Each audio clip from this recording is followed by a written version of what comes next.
Islam, that the best amongst you is the one who is the best towards your wife. Regarding the daughters, in that time, before Islam came to them, women were going through the dark ages, to such an extent that it was a shame for any home in which a baby girl was born. It was a thing of shame for them. So what they used to do is once the baby girl is born, they used to wrap her up and took her to the cemetery and dug a hole and buried the baby girls alive. Can you imagine? That was the state of darkness. Islam came to prohibit infanticide.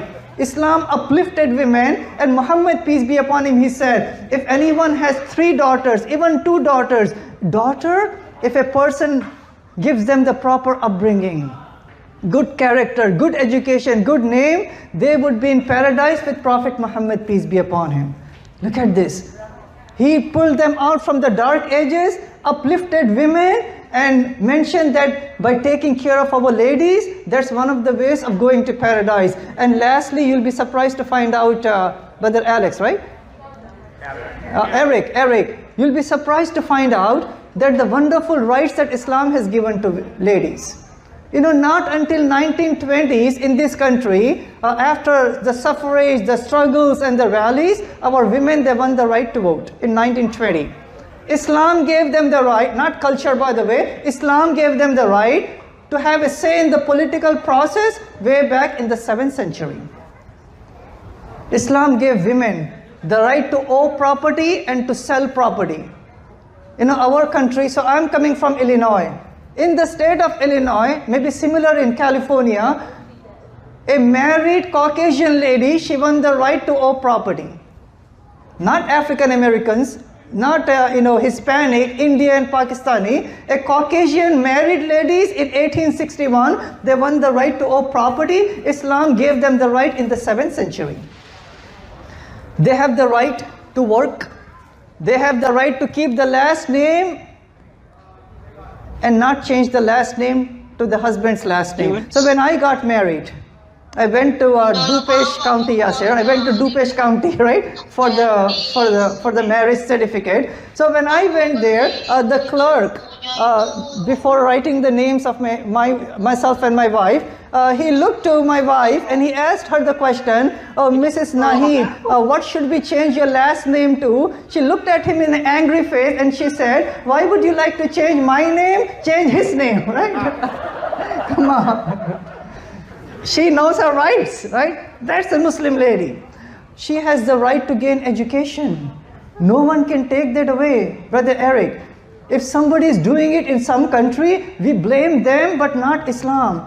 Not only she has the right to gain education, she has the obligation to gain education to such a degree that they were empowered. Our Muslim ladies, surprising.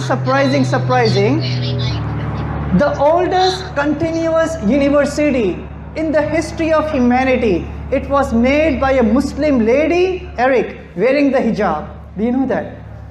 So so this is in Morocco, which is called as the University of Qarawiyyin, built in the year 859, way before Oxford and Harvard and Cambridge and Penn State or any campus.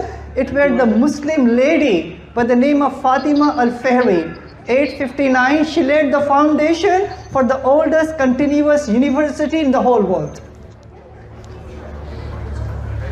I can go on and on, but the point is made, right? Empowered by these rights, our ladies, the Muslim ladies, way back 7th, 8th, 9th centuries, they were the initiators of hospitals and pharmacies and yes, universities.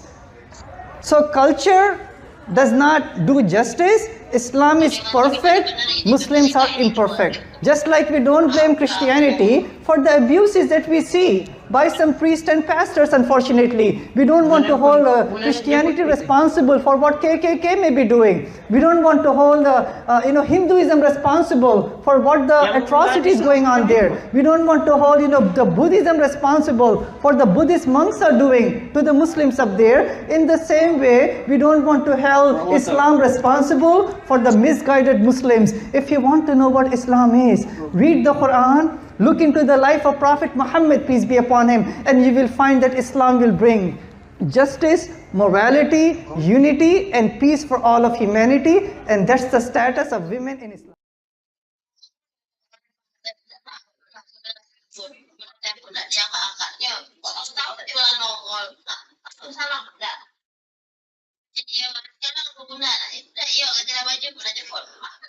Nantarin ke rumahnya. Oh itu kompornya masih di servis sih.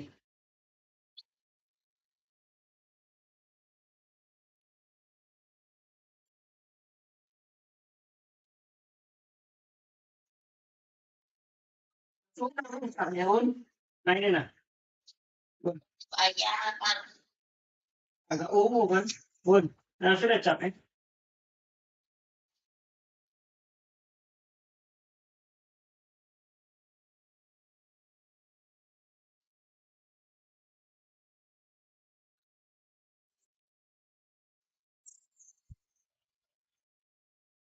Kemana saya buat komen?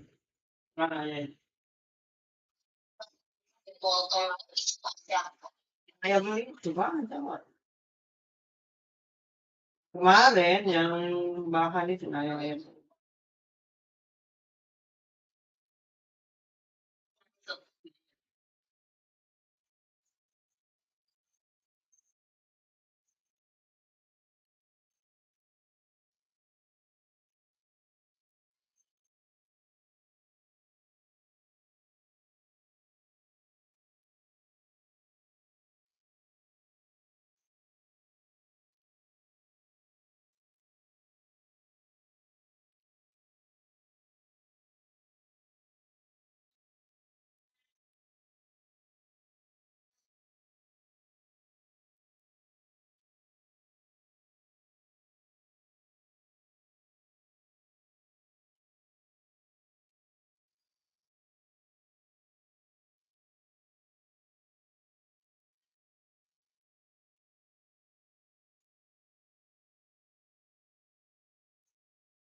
apa? Apa itu? Iya, kok dari bawah?